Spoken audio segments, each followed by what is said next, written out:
Bien, hoy vamos a empezar el segundo capítulo de la masonería en España en el siglo XIX. Si el otro día empezábamos con esa masonería francesa, napoleónica, que se instauró, al menos temporalmente, solo por poco tiempo durante la invasión francesa de Napoleón, hoy vamos a continuar con las Cortes de Cádiz, que será el segundo capítulo de este siglo XIX. Iremos avanzando poco a poco porque el siglo XIX da mucho de sí. Pues bien, la presencia masónica fue patente en las Cortes de Cádiz, de las que formaban parte renombrados masones, como Agustín de Argüelles o Antonio Alcalá Galiano.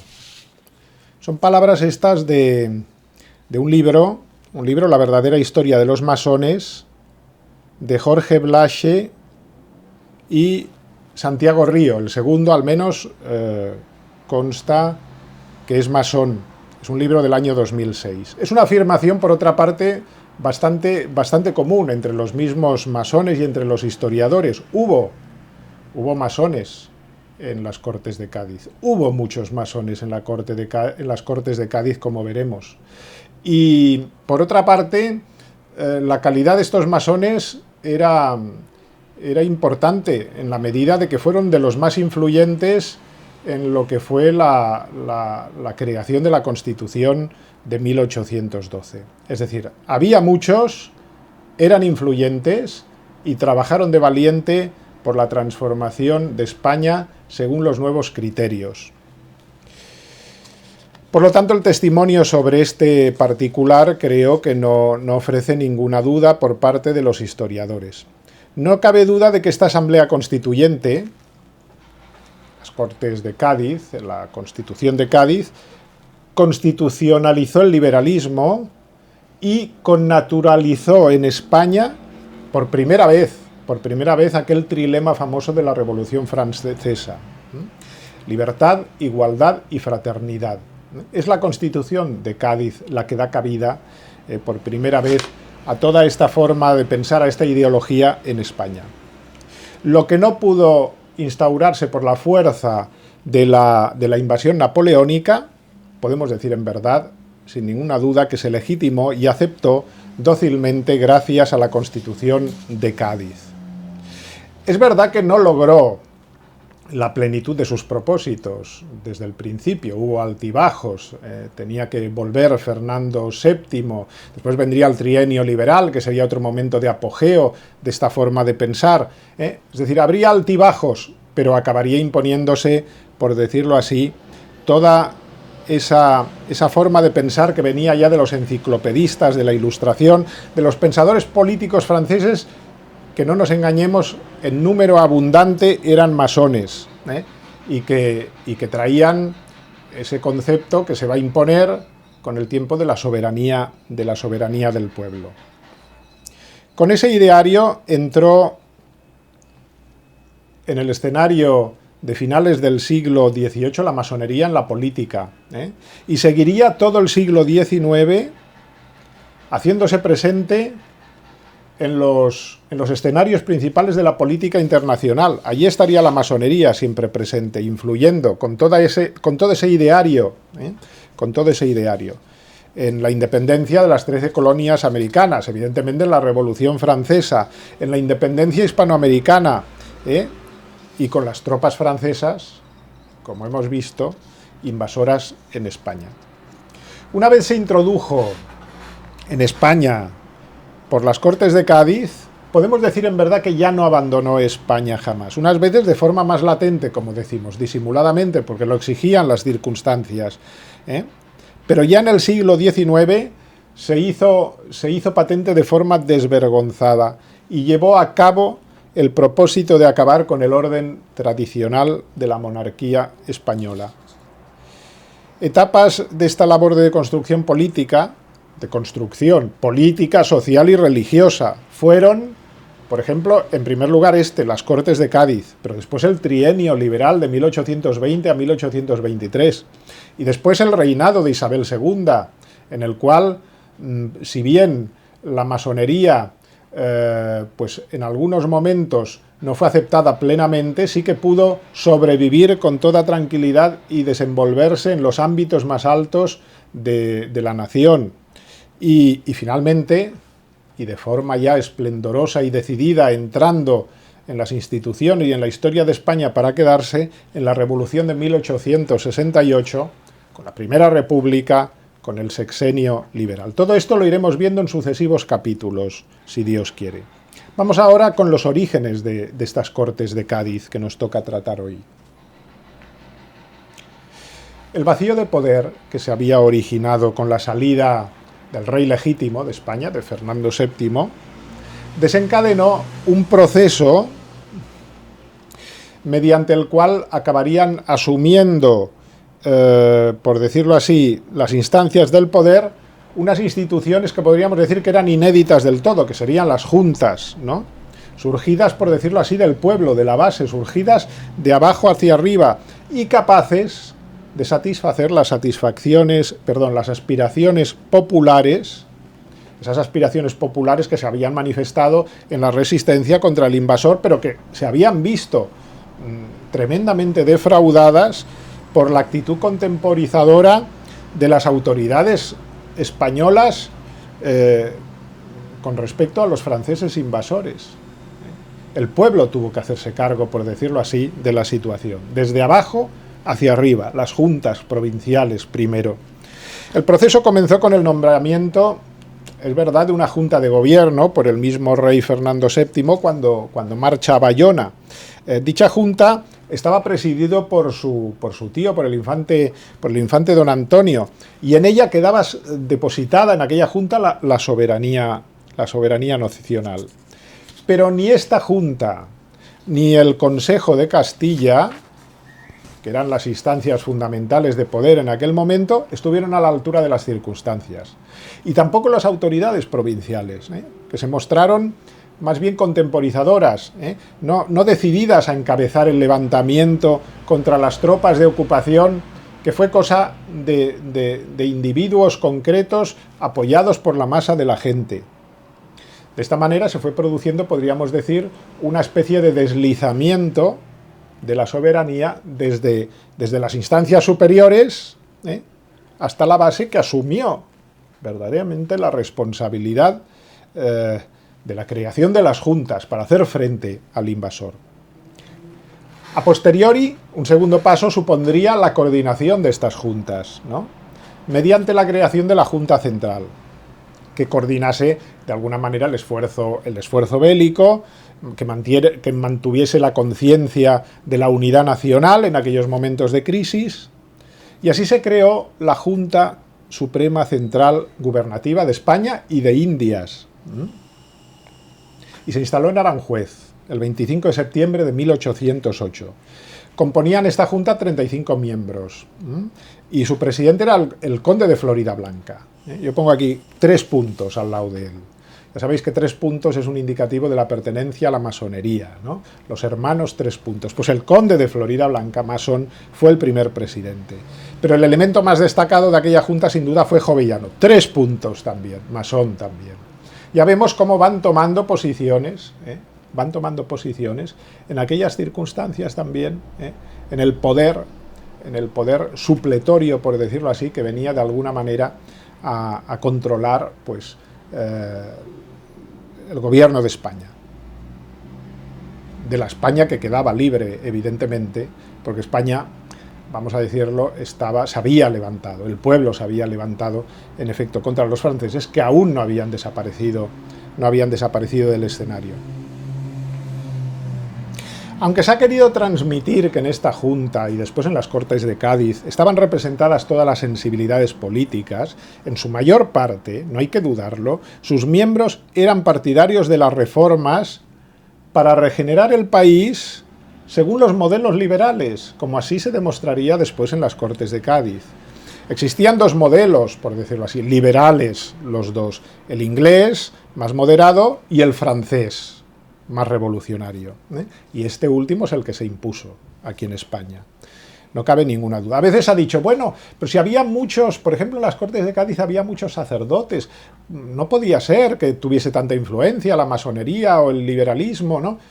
Muchos de esos sacerdotes ya estaban contaminados, ¿eh?, por las ideas liberales, no hay que dudarlo. Es decir, un Joaquín Lorenzo de Villanueva, por ejemplo, o un José Espiga, que era canónigo de la Catedral de Lérida, no digamos de Muñoz Torrero, uno de los grandes liberales, de los más activos en las Cortes de Cádiz, eran sacerdotes, ¿eh?, y algunos de ellos también masones, habían sido conquistados para las ideas nuevas.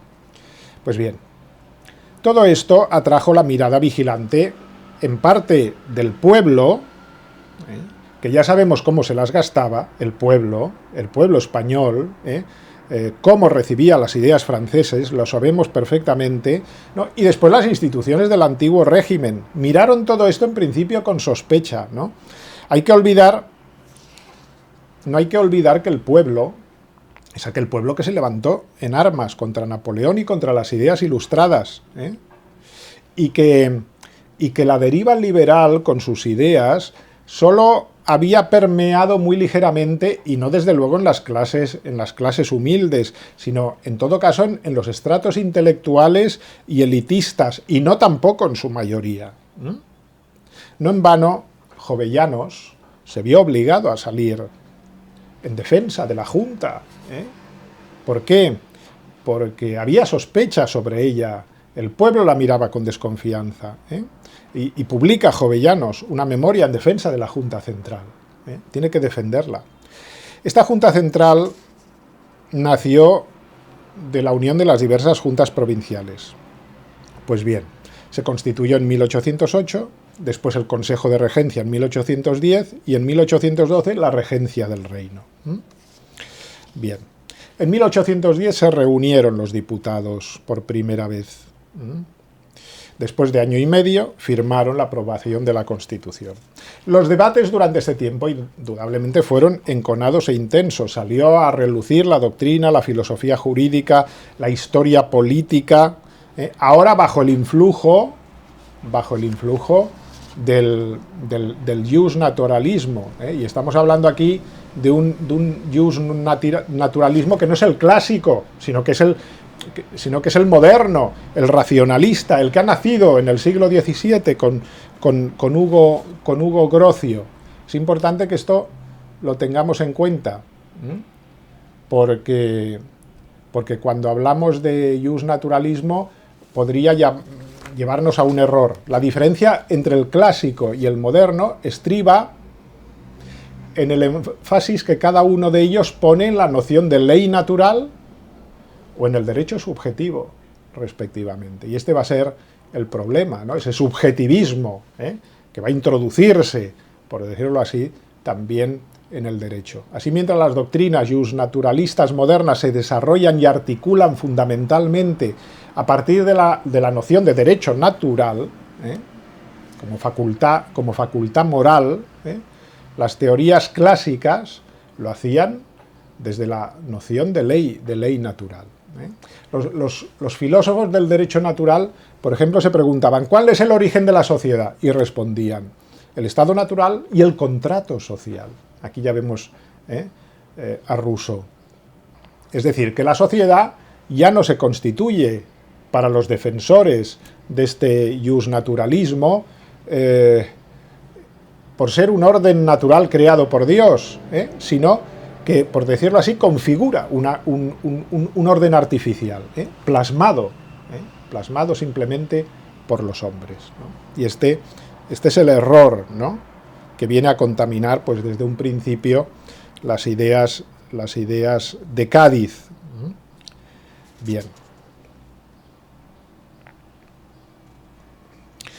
Decía que los debates fueron enconados, pero cuidado, por prudencia política, los liberales concedieron aspectos que iban de la mano de lo que ellos consideraban la intolerancia, ¿no?, la intolerancia o el oscurantismo que existía en España, ¿no?, y tan denostado por ellos. Por ejemplo, el reconocimiento de la religión católica como única y oficial en España. Esto tenían que admitirlo. Contra esto no podían luchar, porque no podían herir el sentimiento religioso tradicional del pueblo español, pero lograron muchos avances fundamentales, está claro, ¿no? Y sentaron las bases del liberalismo futuro. La masonería y el liberalismo trabajaron unidos, ¿no? Con firmeza en la elaboración de esta Carta Magna de 1812, llamada Constitución de Cádiz, caracterizándola como una verdadera constitución nacional, liberal y revolucionaria. Por lo tanto, las Cortes de Cádiz no siguieron, fijaros, la senda constitucional inglesa, que era más moderada, sino la que habían trazado los revolucionarios franceses en 1791 en su Constitución. Esto fue un fracaso parcial de los liberales más moderados, de ideas inglesas como Argüelles, ¿no?, que invitaban a una mayor templanza o moderación. La masonería francesa ganó la partida e impuso su modelo constitucional. Y así se volvió cada día más revolucionaria, más radical, más liberal, más masónica, podríamos decir. Era un pulso entre yorquinos y escoceses. Es una expresión que después tuvo fortuna sobre todo en México, ¿no? Al diferenciar no solo los dos ritos dominantes, ¿no?, sino dos posicionamientos políticos liberales ambos, pero de diferente intensidad, podríamos decir. De los escoceses, de los más liberales, era representante sobre todo el conde de Toreno, defensor ferviente de las ideas del estado de la naturaleza, del pacto social, de los derechos naturales, de las teorías de los frenos y de los equilibrios, todo esto que vendría. Entre los aportes masónicos de la Constitución de Cádiz está lo que se llamó los derechos fundamentales, tanto civiles como políticos. Estos derechos, conocidos también como los derechos humanos, tuvieron como sustento la Declaración de los Derechos del Hombre y del Ciudadano de 1789. Es decir, la libertad, la igualdad y la fraternidad como pendón de la Revolución Francesa, de la República. El resultado de los debates constituyentes, por lo tanto, lo vemos claro, obedeció casi en su totalidad al ideario liberal y al pensamiento revolucionario francés. Las conexiones entre el texto de Cádiz y la Constitución francesa de 1791 son flagrantes, tanto es así que el padre Vélez, en su Apología del Altar y del Trono, en 1818, ya hablaremos del padre Vélez, le dedicaremos un tema a él y a otros luchadores contra las ideas francesas, ¿no? Pues el padre Vélez no dudó en calificar pues, la Constitución de Cádiz como una copia burda de la francesa. Es verdad que los liberales intentaron disimular los rasgos francófilos del texto, sin conseguirlo, desde luego, pero era hija de la Constitución que había emanado de la Revolución Francesa. Es decir, que los cañones que defendían la patria y su identidad, España, no habían cesado, y los próceres de Cádiz ya se habían rendido al enemigo. No obstante, la resistencia de la España tradicional contra la masonería, contra el modelo francés, no desaparecería de la noche a la mañana. Casi al finalizar la aprobación de la Carta Gaditana, los conservadores se organizaron para exigir una prohibición de la masonería, de la francmasonería en España y sus reinos, habida cuenta de que el rito escocés venía tomando tanto ímpetu. Y una real cédula, fechada en Cádiz el 19 de enero de 1812, confirmaba aquel decreto real de 1751, que había proclamado Fernando VI en aquel entonces, condenando la masonería. Era una condena que de momento tuvo poca incidencia hasta la vuelta, eso sí, de Fernando VI, que entonces, por decirlo así, volvió a implementar esta posición antimasónica.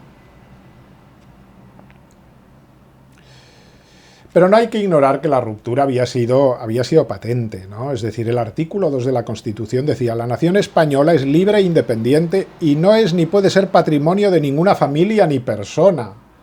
un ataque claro contra el rey y la familia real. El artículo 3, la soberanía reside esencialmente en la nación. Es decir, que el rey aparece como un mero órgano ejecutivo, sobre el que se desconfía hasta el punto de mencionarse expresamente cuáles habían de ser sus limitaciones, ¿no? Como es lógico, la nueva Constitución trataba al rey de una forma descaradamente hostil, ¿eh? Más que equilibrio de poderes, el texto parecía un levantamiento de parapetos para aislar al monarca. No en vano, el monarca cuando vuelve se pone manos a la obra y acaba con la Constitución de Cádiz, ¿no? No tuvo más recorrido, de momento, la Constitución de Cádiz, ¿eh? Pero ella fue la forja de un nuevo modelo que pretende vivir bajo un orden jurídico constitucional, ¿eh? Este grupo de hombres fue conformado por liberales y masones, que se identificaron ellos mismos como constitucionalistas, ¿eh? Por lo tanto, este preámbulo, que duraría poco, sirvió para impulsar y para reforzar también, y esto es muy importante, los ideales de independencia de los reinos de ultramar, de las provincias de ultramar frente a la metrópoli. Y sería el punto de inflexión para dar garantías de que la independencia de América iba a ser una realidad en poco tiempo. Repasemos un poco masones en la Cortes de Cádiz. El conde de Toreno, Agustín Argüelles, José María Calatrava, Isidoro Antillón, el sacerdote Diego Muñoz Torrero, del que antes hablábamos, Francisco Martínez de la Rosa, Juan Romero Alpuente, el poeta Manuel José Quintana, Antonio Porcela, Alcalá Galiano, Juan Nicasio Gallego, Francisco Fernández Golfín. Podríamos hacer una lista larguísima, esta no es exhaustiva. No digamos de los americanos, los americanos, que fueron una representación importante, tuvieron también, por decirlo así, mucho representante masón, ¿eh? Había mucho hijo de la viuda entre ellos, y doy unos cuantos nombres solo. Mejía Lequerica, que fue de los más activos, el conde de Puñonrostro, el sacerdote Ramos Arizpe, José María Couto, José Francisco Morejón de León, Manuel Rodrigo, Domingo Caicedo, Morales Duárez, José Joaquín de Olmedo Maruri, José Javier Leandro Baquijano, Carrillo de Córdoba, Ramón Olaguer Feliu y muchos más. No es exhaustiva, vuelvo a decirlo. Adolfo de Castro nos cuenta que a partir de 1812, en efecto, fue adquiriendo cada vez más importancia la masonería en Cádiz, ¿eh? Y que la ciudad contaba al principio con pocos afiliados, pero de mucha importancia e influencia, decía él. Eran frecuentes las alusiones a la masonería en la prensa, como el Diario Mercantil, el Sol de Cádiz, del que hablaremos cuando hablemos del padre Vélez. Porque existía, por decirlo así, un anticádiz. Un anticádiz quiere decir una anticonstitución de Cádiz, al menos en los principios que se estaba fraguando esta. Claro que hubo hombres presentes ahí muy importantes, ¿no? Es decir, que de los cuales hablaremos cuando hablemos pues de toda la literatura, no solo del Sol de Cádiz, sino las obras del filósofo Rancio, por ejemplo, o las obras del padre Vélez, ¿no? O de la actitud del cardenal Inguanzo, etc. Hubo también, claro que sí, hubo hombres de valía, en poco número, entregados a defender los derechos y patrimonio de la Iglesia, la protección de la fe católica, las libertades públicas que nacían de los fueros, ¿no? La organización corporativa tradicional, la entidad genuina de la monarquía española y de las Cortes. Todo eso estaba puesto en tela de juicio, y ellos vinieron a proteger esas convicciones fundamentales. Pues bien, aquí recojo unas palabras de Andrés Gambra muy interesantes, ¿no? Dice: manifestarse en contra del liberalismo triunfante en el Cádiz de las Cortes debió de ser una empresa harto incómoda. La movilización de los liberales en el escenario gaditano, orquestada con sorprendente eficacia desde el principio, cogió desprevenidos a muchos diputados y fuera de Cádiz al común de los españoles. Los liberales se habían hecho rápidamente con las riendas del poder y redujeron a sus oponentes a una situación permanente de fuera de juego. Cualquier gesto de hostilidad hacia la ideología imperante, revestida como estaba de un convincente aire de modernidad, resultaba poco airoso, siendo así además que la pretensión de reivindicar el orden tradicional se hallaba lastrada por la imagen deteriorada de la monarquía. Pues bien, esto es así. Existía un grupo reducido, también de absolutistas, fernandinos. Y aquí hay una cosa importante, no hay que confundir, como confunden muchos autores, a veces aposta, ¿no?, a los realistas con los absolutistas.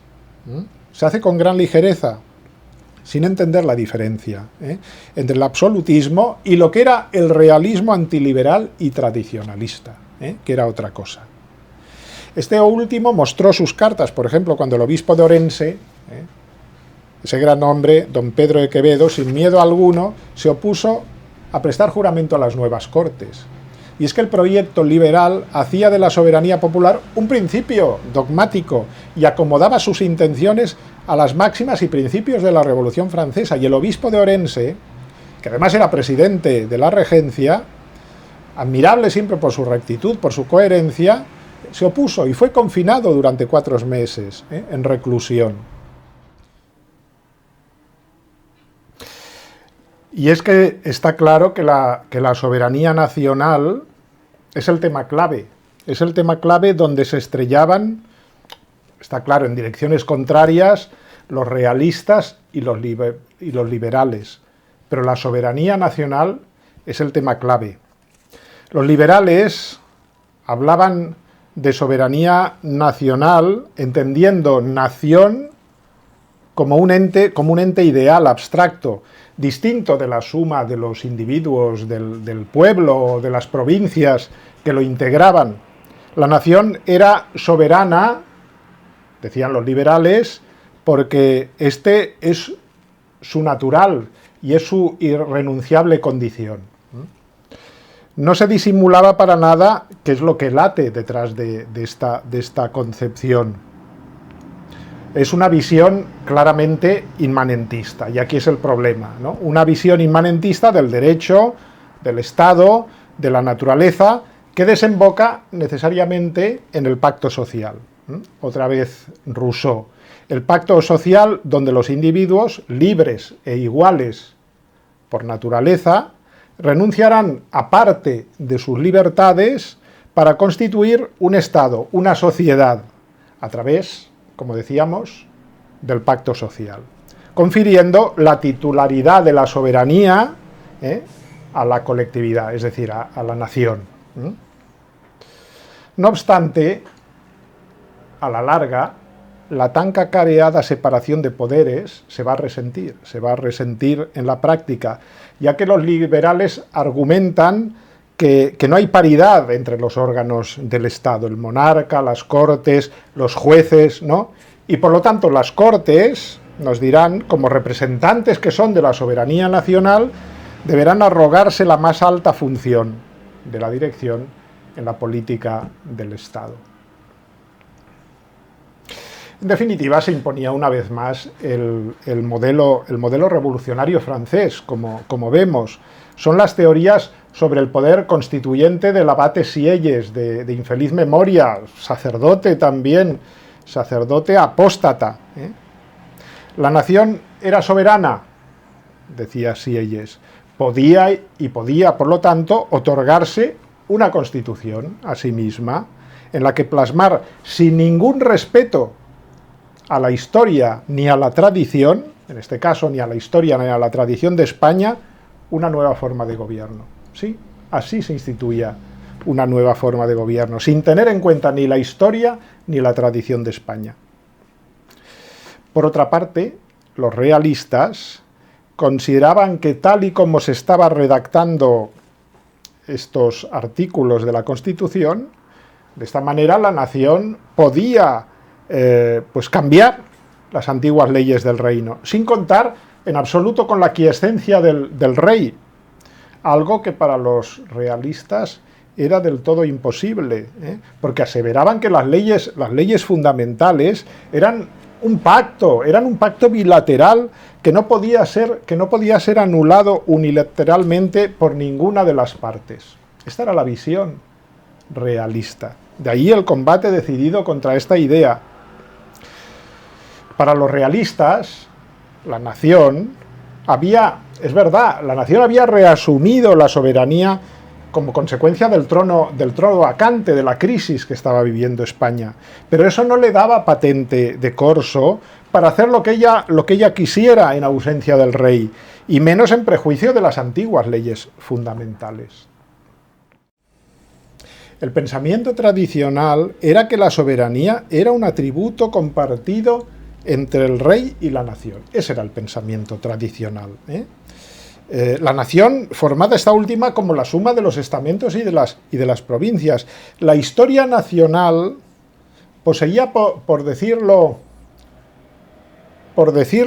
claramente, un efecto prescriptivo. Tenía un poder prescriptivo. La monarquía, la religión, los pactos pretéritos suscritos entre el rey y entre los estamentos eran en sí mismos una constitución histórica que ya tenía España, y que se plasmaba en las antiguas leyes fundamentales, que eran inmutables. Así pensaban los representantes de la tradición. Está claro que esto deslegitimaba a todas luces al poder de las Cortes de Cádiz para abordar un nuevo proceso constituyente. Bien, aquí acabamos hoy este capítulo sobre las Cortes de Cádiz, para abarcar después los defensores del pensamiento tradicional, que lo haremos abarcando pues el pensamiento del filósofo rancio, de Fray José Vélez y de Hervás y Panduro y de otros autores importantes para la tradición española.